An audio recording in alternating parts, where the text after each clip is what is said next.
coding was boring for me. I enjoyed working elbow to elbow with physicians, partnering with them to help them improve their documentation. But if you stick me in a room and say code for 8 hours, I have ADHD. I was downsized from my company back in, this was around 2005, single mom with 2 kids with no job. You have to get comfortable being uncomfortable. That is how we grow and move forward. I enjoy being on stage, motivating, inspiring, leading, empowering, transforming the lives of others, because I believe that all the things that I went through from 0 to 50 will help so many people shed their own weight.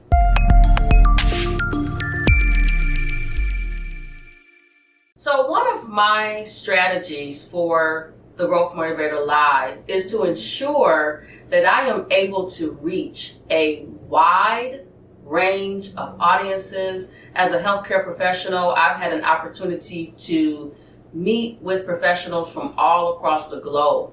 And so I thought in season 1, I needed to invite a guest on who was not going to be camera shy, but also was going to be very transparent and authentic. And so I have with me today Karen, not Karen, just for the record, I want that to be the first thing that we say.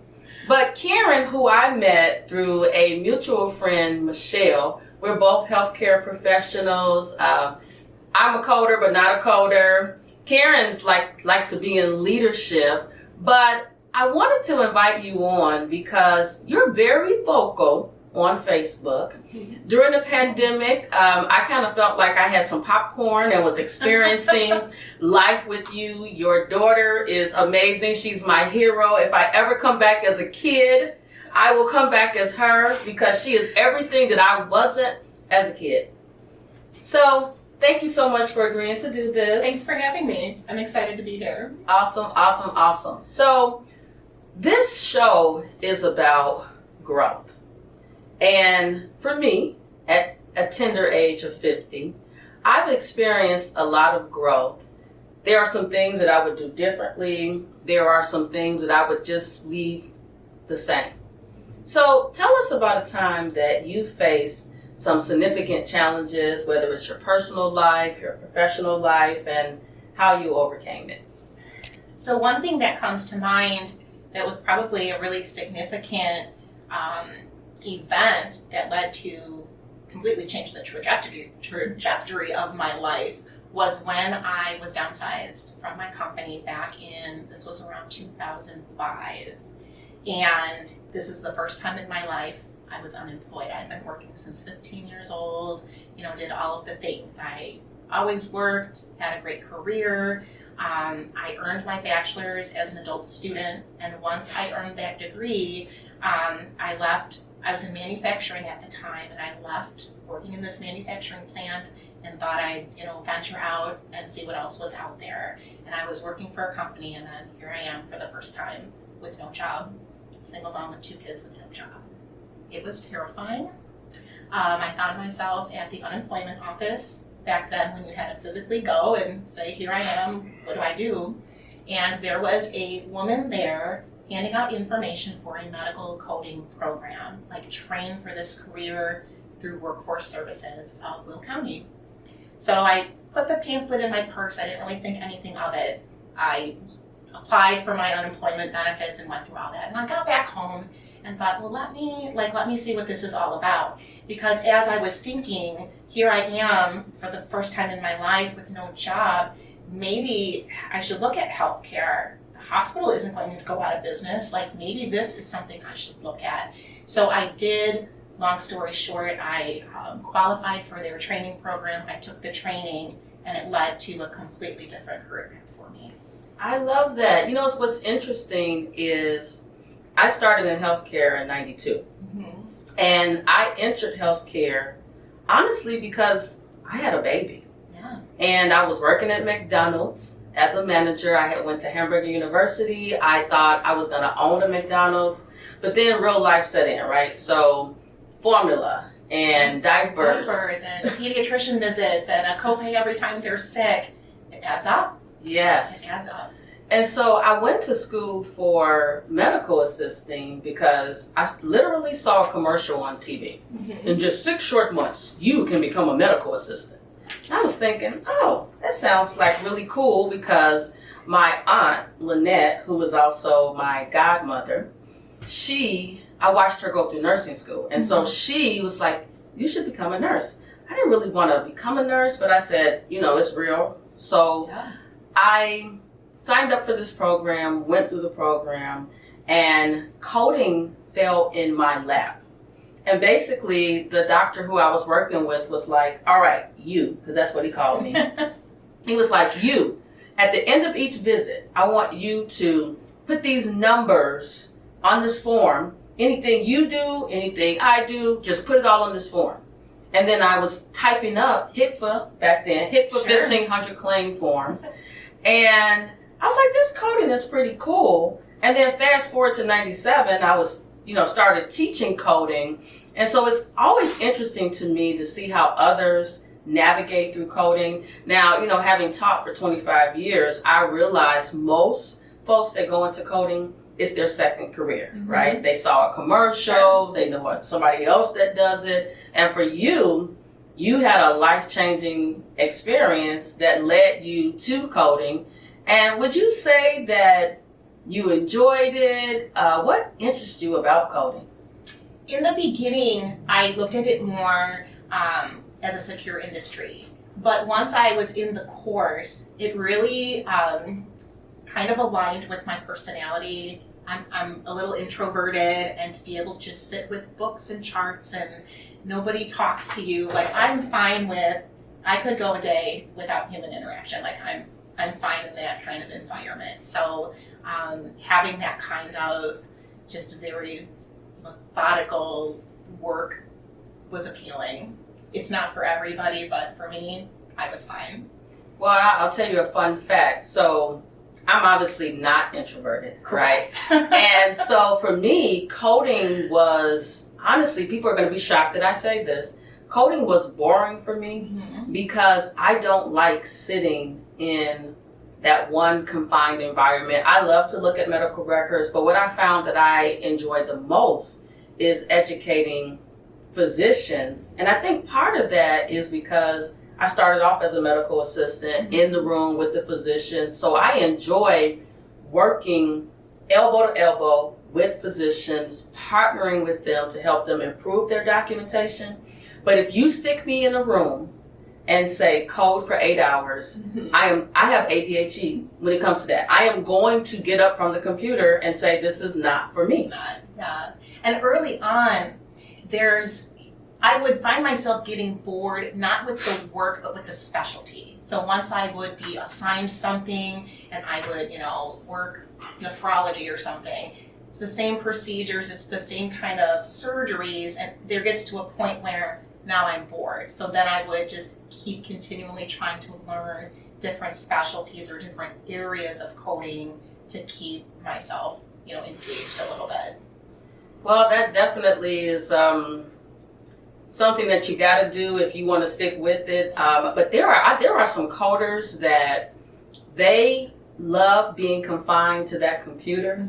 Don't ask them to meet with a physician to go over documentation because they are not willing to do it. And will just say, no, I don't want to do it. I don't feel comfortable doing it. Whereas me, where do I need to be and what time? And it's like lights, camera, action, and I'm good with it. And I think one kind of interesting aspect of the field is the ability to evolve into some of those other areas. And I found myself as well, the more time I spent, and I had opportunities to educate providers or opportunities to learn auditing or opportunities to learn all of these different areas that go beyond the fundamentals of we're just coding.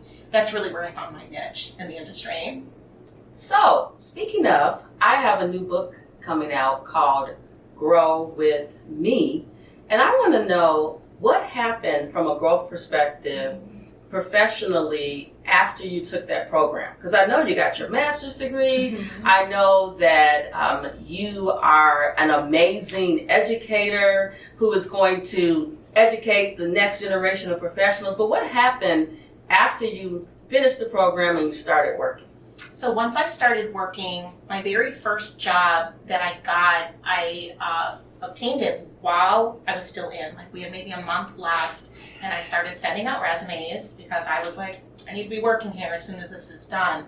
And I got hired, I got interviewed and hired by a third-party billing company, and I didn't get a coding position. They hired me as medical accounts receivable. So for those not in the industry, those are the folks that follow up with the insurance companies on claim payment. We also followed up with patients on their outstanding co-pays or outstanding patient balances. So, but it got my foot in the door. I was very happy to be working, and from there, I was there maybe 4 or 5 months, and the company took on a new client, and they were very aware of my background coming in. I had a lot of other industry experience, and the owner pulled me in his office and said, we're bringing in this new client, and we'd like you to head this account.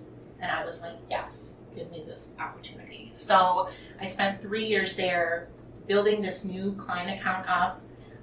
I grew it to be the largest income producing client for the company. And I was very proud of that. Like I basically helped build it from scratch. So being able to utilize those other skills in this new role really helped, help me establish myself there with this company.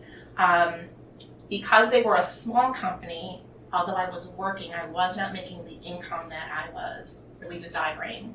So I started sending out more resumes. I'm like, maybe I should try to find a position actually coding, because I was not coding. Like I got this coding cert and I got this job, and I was ending up for 3 years doing not coding, but it was fine. So I did find a coding role, and I loved it.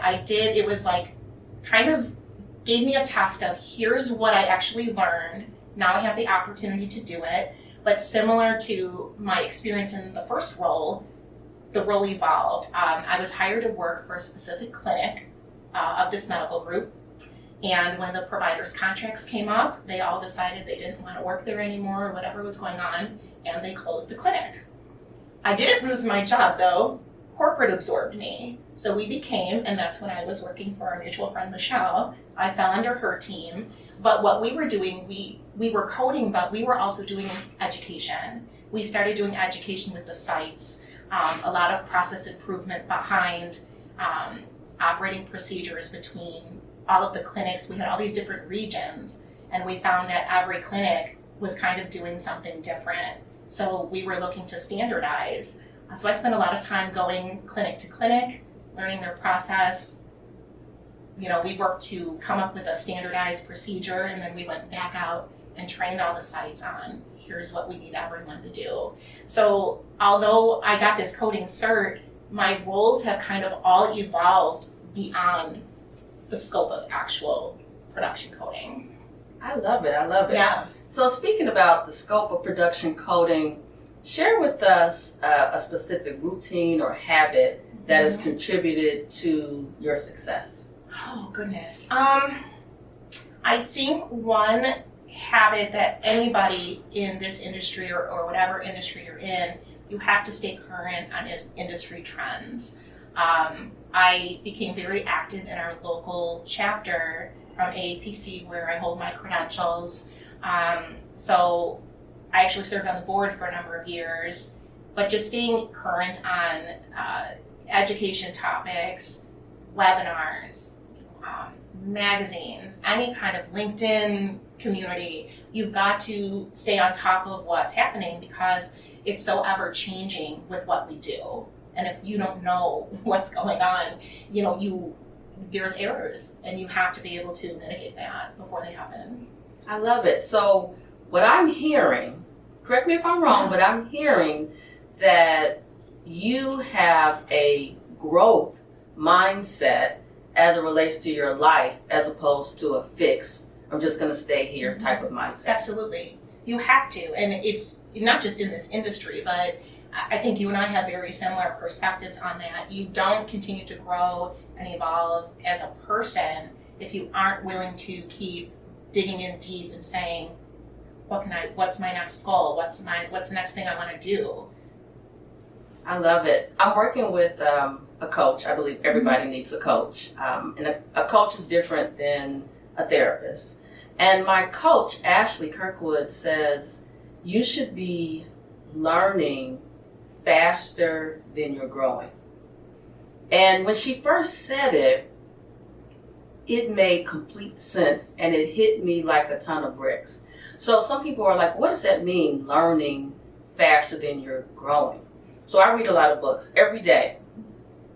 Amazon drops a book off at my door. And I'm reading all sorts of books from individuals from all walks of life because I believe that when I get to that pivotal moment in my life, everything that I've learned helps support me where I am at that point. And had I not taken the time to learn, I'm going to stop growing. There's such a direct correlation, and I definitely consider myself a lifelong learner, a student of life, all of those types of phrases. I've always had a creative mind as a kid. I was always wanting to learn and grow and do more and be more, and I've just carried that through adulthood. Yeah, I can tell that your daughters are a little creative as well. Just a smidge. Just a smidge. Hey, you know what? I believe that we as parents, we have such a huge influence on not everything our kids are going to do, right? Because you could have a stable household and all things are good, and then your kid goes out and does something totally different, Yes, right? Right. But I do believe that eventually, if they go left, they will eventually come back and draw on the skills and gems that you dropped in their life. Some of them will be like, well, mom did this, so I'm going to do this as well. But there are going to be some things that carry them through. And we just have to allow them to go through their process, just like we went through our process, and it wasn't perfect, right? Yes. Yeah. So tell us about a person who has been a major influence in your life. Wow. I would probably 100% say my dad.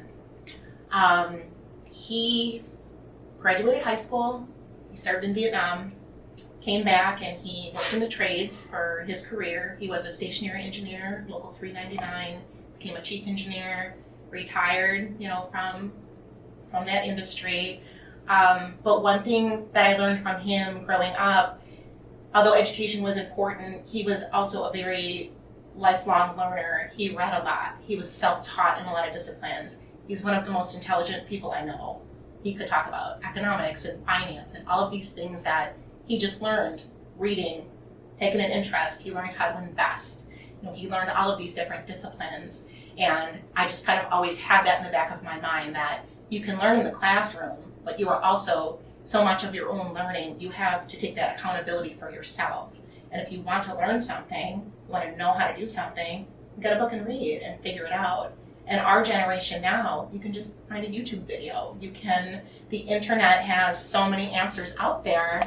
There's no excuse to stay stagnant and not know things when information is literally at your fingertips. I love it. So a couple of things that I'll share with you that you probably did not know.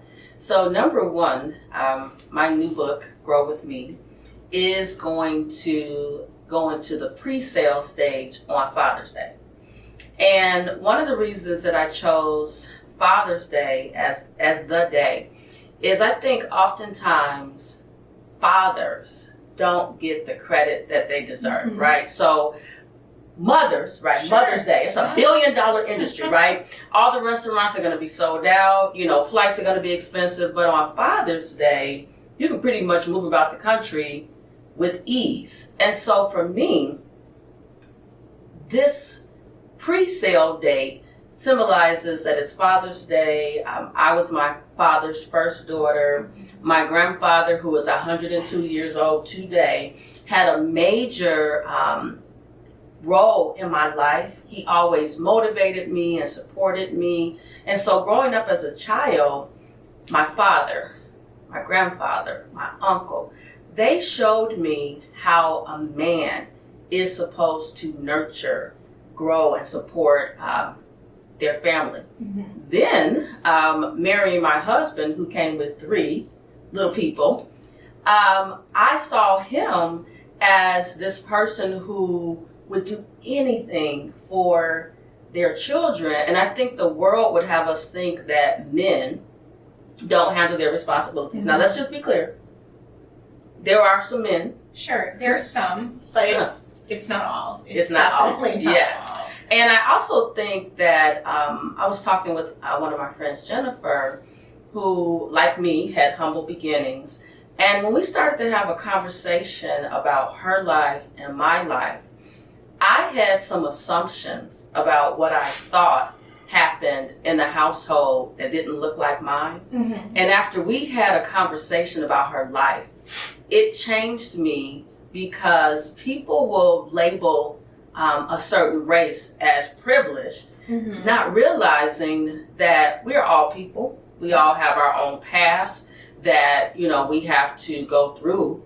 And when you take all those layers away, you realize at the end of the day, we are all the same. We all got two kidneys, mm-hmm. right? Yes. That stem with the ureter into the urinary bladder, right? So I realize that the world spends a lot of time trying to divide us, separate us, when we have so much in common. And so for me, my father has always motivated me, and he took me to the library as a kid.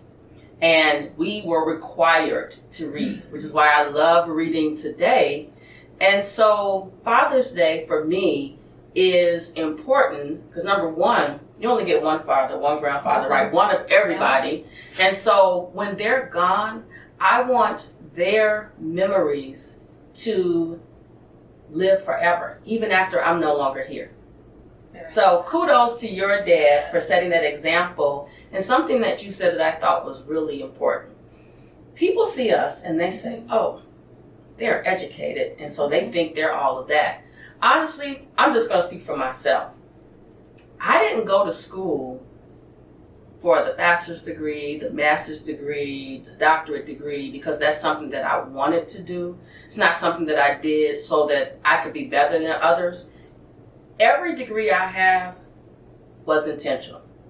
I got the PhD because I was teaching at a university, and as a master's degree holder, I said, well, how do I make more money? And they're like, oh, you got to get a doctorate degree. So guess what? Challenge accepted. Right. I got the doctorate degree. I got my bachelor's degree because I saw my manager operating, and I'm like, I can be the manager. I can be in charge. Mm-hmm. So every degree had a purpose, but it was never about anybody else. Right. It was about me wanting to have a better life for me, my daughter. As a single parent, I didn't have a lot of resources, but I felt that education was the key to success. And I think I had a very similar perspective. It sounds like we had a little bit of a similar upbringing with good male influence. I'm the first in my family to go to college. Both my parents were high school educated. I had to take out student loans to pay for it. We didn't have money. We were not an affluent family by any means, but college was something I wanted for me. So I figured out a way to do it. I mean, I worked, I have loans. I'm 48 and still have loans. Like, I'll take them to my grave probably, but I don't regret having to take them because it was important to me to achieve that. And then I went on to get my master's, very similar. Like, I saw it as a next level in my career. If I get this advanced degree, it'll open more doors for me, more income potential. And I wanted that for myself, so I went for it. And there's nothing stopping anybody else from doing those same things. And not only just for you, but to me, you were an example for your children about what you can achieve with certain things, right? Yes. So not to say that you go to school for a trade and that's mm-hmm. not something that allows you to have a sustainable life, but I think it's important for kids to have something to pattern themselves after as opposed to nothing. Agreed. And my kids watched me, my two older ones watched me earn that bachelor's. I was an adult student, but I did an associate's right out of high school. But then again, here I was paying for school myself. I can't be at a 4-year school and pay for it. You you can't work full time and and be on campus full time. So I found a full time job and just whittled away classes on the weekends. And once I got it done, I mean, I had my 2 older ones at that graduation, and then I had the whole family at my master's graduation, because by then that was 10 years later, and I had more kids to the mix. So I love it. And I know one of your children just finished nursing school. yes, my oldest. So that she graduated, I think it's been 2 years ago. I lose track of time, but yes, she is a nurse, a pediatric nurse. So she kind of followed her dreams. She always wanted to work with the littles, and she's doing that. And she met her significant other in nursing school, and he's also a nurse. He's ICU, so they work at the same hospital, but completely different areas. And they just have this great relationship, great medical background, and they have a good foundation for my granddaughter, who just turned 3. I have a grandson on the way next month. Wow. Yeah. So guess what? We have one grandson, and we have another one on the way this year. Now, I've been so consumed with Grow With Me, the Growth Motivator. The exact date, I don't know, maybe June, July of this year. But there's something about the role of a grandparent versus parent. And I personally didn't think it was going to be different, but man. It's very different. It is. So what's different for you? So I think it's just maybe I don't want to say lack of responsibility, because that's not really a thing, but it is, I'm able to enjoy her in just such a different way than I did my own kids. And I don't know if it's just I'm at a less stress, I'm able to just, this is my day with her and she'll go home to her mom sort of thing, but it's a very different experience, environment when she's with me than I remember having when I was the mother of a 3-year-old. Being the grandmother of a 3-year-old it's very different. Well, I'll tell you what's different. When you had your own 3-year-old, you were going through your own stuff that to some extent, I'm just going to speak for myself, earlier as a parent, I didn't enjoy parenthood because I spent so much time trying to figure myself out, trying to figure out what I needed to do next to make sure we had a better life. And then when you add that I gave birth to a special needs child, that added so many complex levels because I was a single parent. Her father was like, I don't know how to raise a special needs child, so he didn't. Newsflash, neither did I. Yes. I read the book, what to expect when you're expecting. But when she arrived with her own set of instructions that I didn't know about. And because she can't talk, because she can't hear, I had layer upon layers of challenges that I kept fighting. And someone said to me recently, I watched you go through all of that and you beat the odds, right? Mm-hmm. You never gave up. And so one of the things that I talk about in Grow With Me is that one time that I took a bottle of Tylenol. Mm-hmm. That was not something that I disclosed earlier in life. I believe that it helped me free myself from the guilt that I felt behind that because, looking back on it, did I do it because I wanted attention? Did I do it because I was just hurting? I was struggling and I was just trying to figure out how am I going to provide a better way of life for my daughter, for myself, so that we're not homeless. I'm so thankful that I have never had to live in my car. I'm so thankful that I had family members that said, you know what, come stay with me. So all of those trials and tribulations, they really helped me stay grounded. I appreciate every mountain that I had to climb. And so it really forced me to be transparent when I wrote the book, and it allowed me to step out of my comfort zone because I know that there's someone that's going to read the words that maybe is on the verge of taking the pills, right? Is thinking about it. I didn't know back then that I really maybe should have sought help. Yeah. But I feel like I was crying out for help, but no one was noticing that I needed that help. And so now at 50, I'm very clear in verbalizing, when I'm struggling, what help I need. But for a while, I was in this comfort zone where I just needed to be strong and I'm just going to figure it out.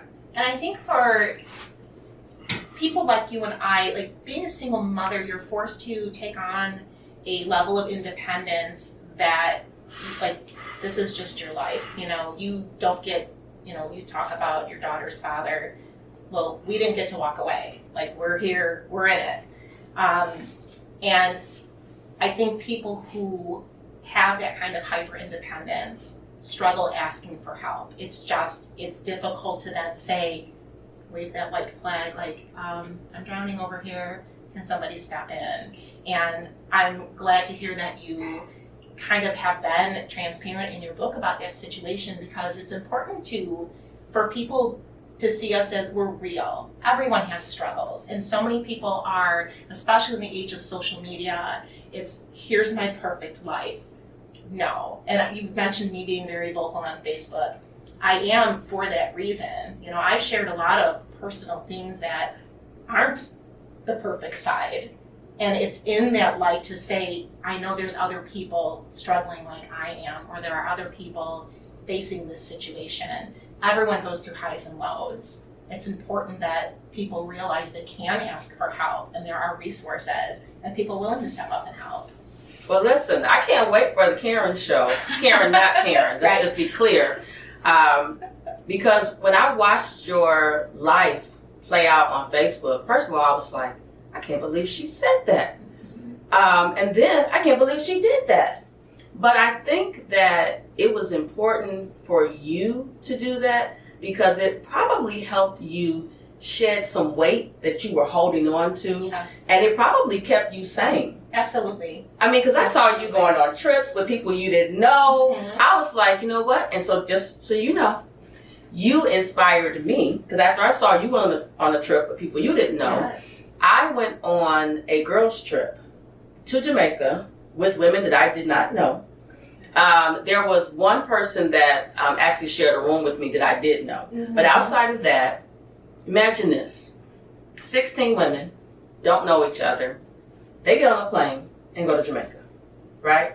And our trip was so crazy because it was supposed to be 16 of us. And the Montego Bay airport shut down. So it wound up only being 6 of us on this trip. But here we are, not knowing each other, and found lots of commonalities among us. And we spent 4 days together in a villa with a private chef. Mm-hmm. My first time ever experiencing that, right? That had to be a nice park, right? Yeah, very, very nice. But we started the trip off with something in common. There were 16 of us, and then it was down to 6. And we spent days just hanging out with each other like we had known each other for years. And I had almost the identical experience when I did that similar trip. I had met those ladies in a Facebook group. We were actually in a working moms Facebook group. And somebody got the idea, like, let's meet in real life. We had been talking with each other for probably 3 or 4 years at this point. So while we knew each other from messaging and posting, we had never met, but somebody said, let's do this meetup, and we did, and had a very similar experience. You had 10 women who were from completely different regions of the country, ethnic backgrounds, some were married, some are single, and we got along like we had known each other our whole lives. But would you agree, had you not stepped out of your comfort zone and taken that risk, how different your life would be now? You probably have these 5 other women who are really good friends, right? Yes, and so guess what? Some of them, they live here, And so I invited them to my 50th birthday party. They came. And so one of the things that I know is true, again, I'm going to go back to, people are probably tired of me talking about this, it's that growth mindset. And was I afraid?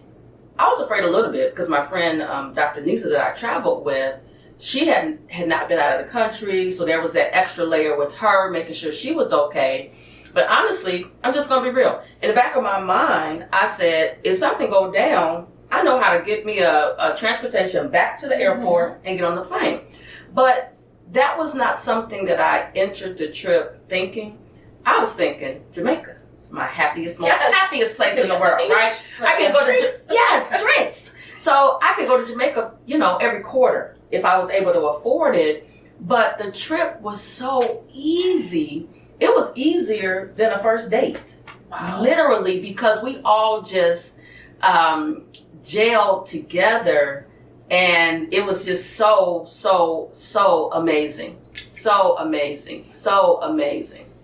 So, Karen, tell us about a time when you had to step out of your comfort zone and how it led to personal and professional growth. I love this question. I have spent so much time, I'd say over the last 5 years or so, really purposefully stepping out of my comfort zone. You've said before, everyone who knows Lisa knows that you drink tea. Everyone who knows Karen knows that I love memes.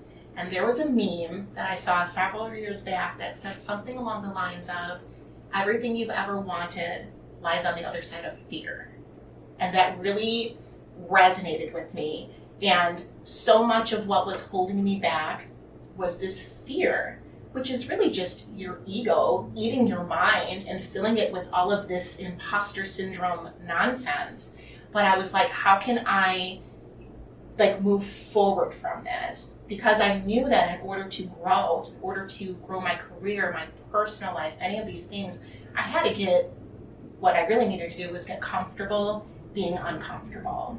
So you have I don't know, I've done so much reading and stuff on these topics, but there's our comfort zone. And then there's our uncomfort zone. So stuff that maybe you've done that you didn't really like. For me, it was public speaking. I don't want to talk in front of a room of people, but that was one thing for me that was here's my uncomfort zone. But then there's that next layer, I call it the great unknown. How you have to be able to get from your comfort zone to that great unknown. And that's what I feel the meme was relaying. That's the fear. You've got to be able to leap 2 feet first and know that you've got the skills, the confidence, all of these tools to face anything that you're going to face when you're out there. So one of my biggest things was, okay, let me conquer this public speaking situation. That's going to be my first uncomfort. I'm going to get comfortable being uncomfortable. So I started speaking at local chapters, do some presentations, and I did it until I got comfortable doing it. And it was terrifying in the beginning. I would literally sweat and have palpitations. And I had to speak for an hour, and I knew what I was talking about. It's not that I wasn't well versed in my topics. It was just literally speaking in front of people was such an anxiety-ridden thing for me.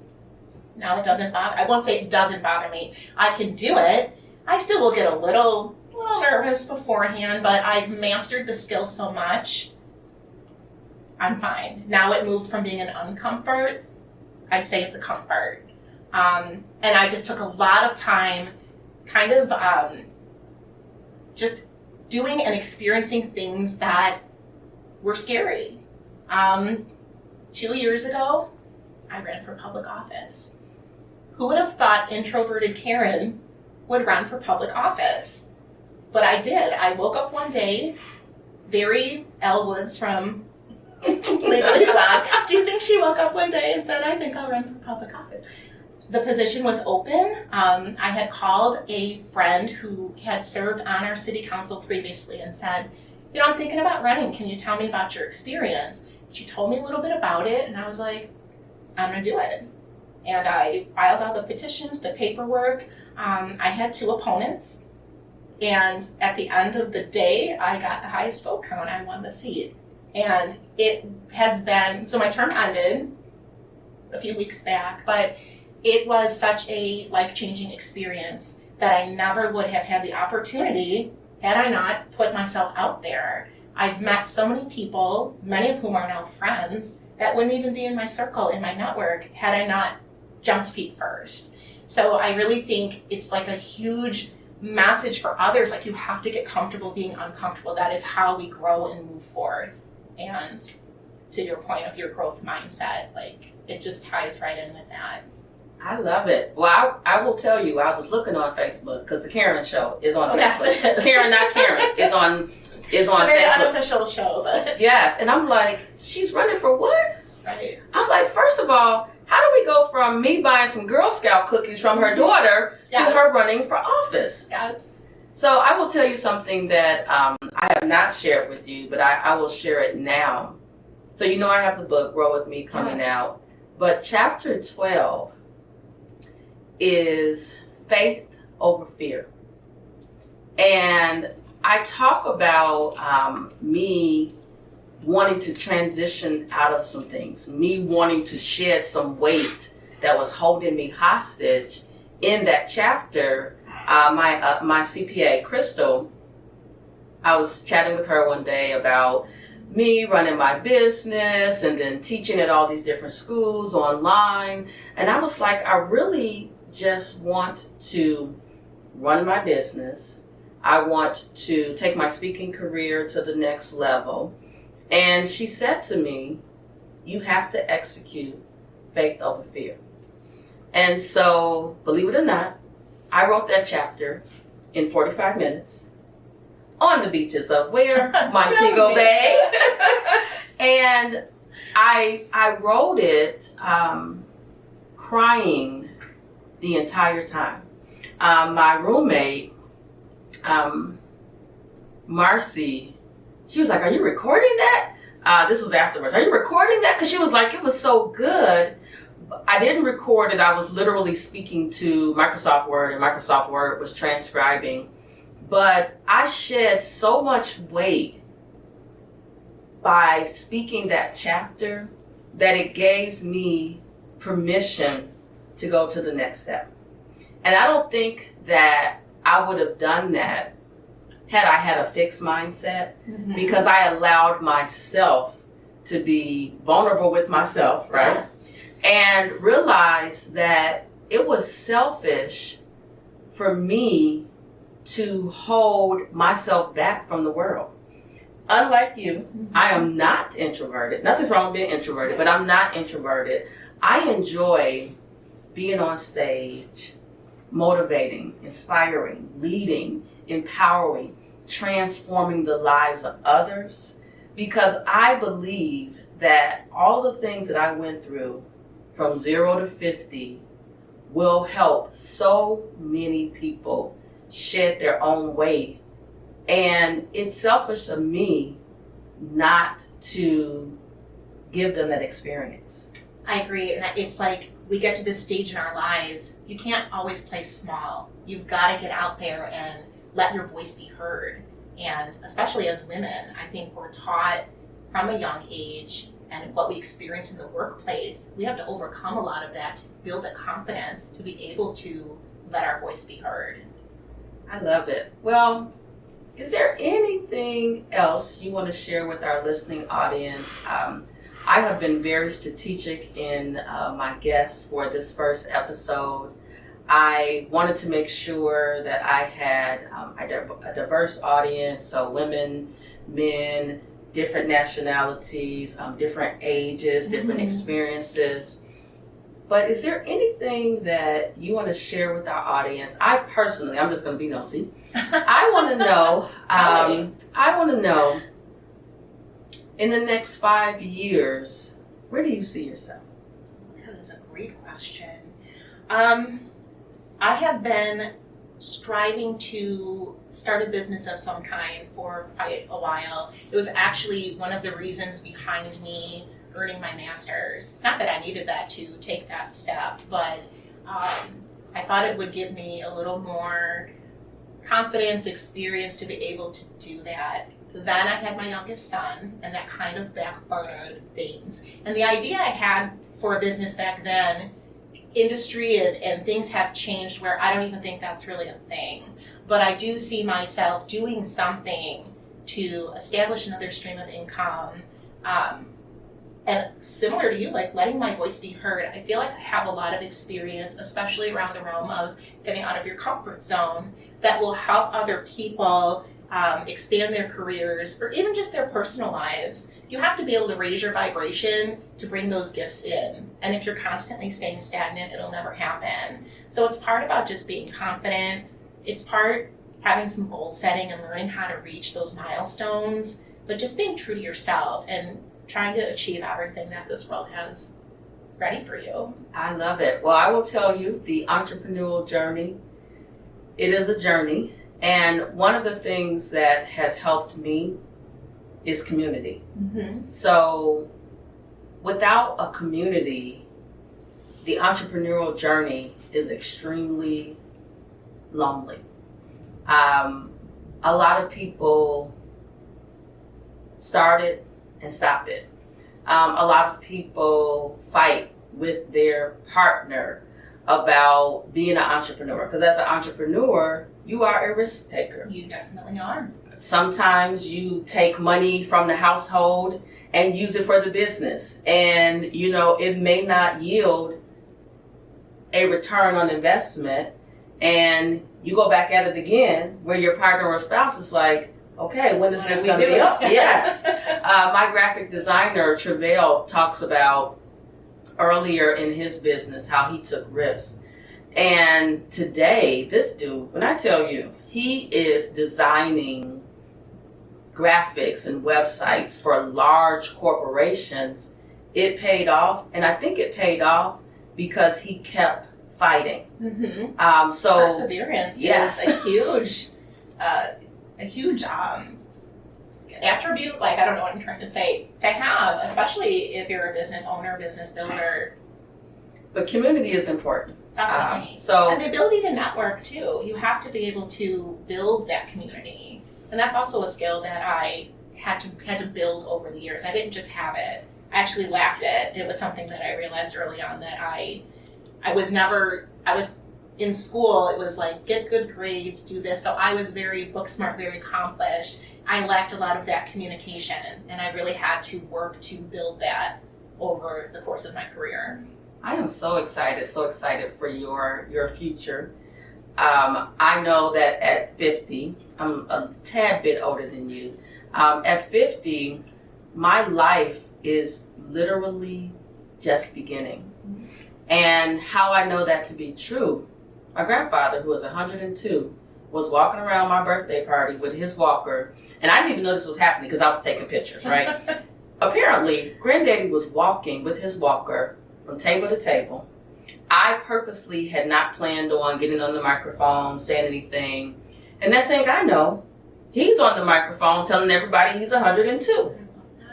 So I realized that my grandfather, L Campbell, my grandmother, Mabel Campbell, they built this house that you see in front of you that is ready to put on her boxing gloves and take the world by storm.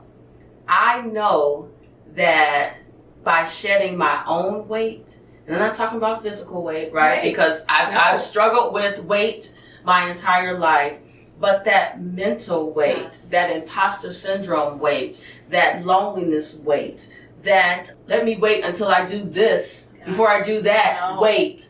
I've shedded a lot of that weight, and so now I'm ready to help others. I joke in my book, well, not joke, but I share in my book that to some extent I felt like I did not experience the process of delivering a baby. Mm-hmm. Jasmine was born at 34 weeks. She was 4 pounds, 14 ounces. And I was supposed to have a C-section or a vaginal delivery, but I wound up having a C-section. And so for years, I felt like I was robbed of the of the process, because, you know, a C-section, they just cut you open and here's the baby, right? So for me, they cut me open. I have this baby. She has all of these challenges that I have to navigate. So I felt like I hadn't given birth. But once I joined this mastermind and got this community, my coach Ashley actually became my midwife. And the mastermind community members were my partner in the Le Mans process. You know, the one that's holding your hand and is telling you to cheer me on. And so as I've shed my weight and I'm on this next phase of my 50 years, my community, I hear them in my sleep telling me to push, right? And when I wrote chapter 12, Faith Over Fear, my water broke. And I started to cry and was telling my own self, you can push now. Because this time, this delivery process, you're going to come on the other side of it stronger, and you will understand what it's like to give birth to something that's bigger than you, that will impact the world even after you leave this earth. That's so fun. I love it.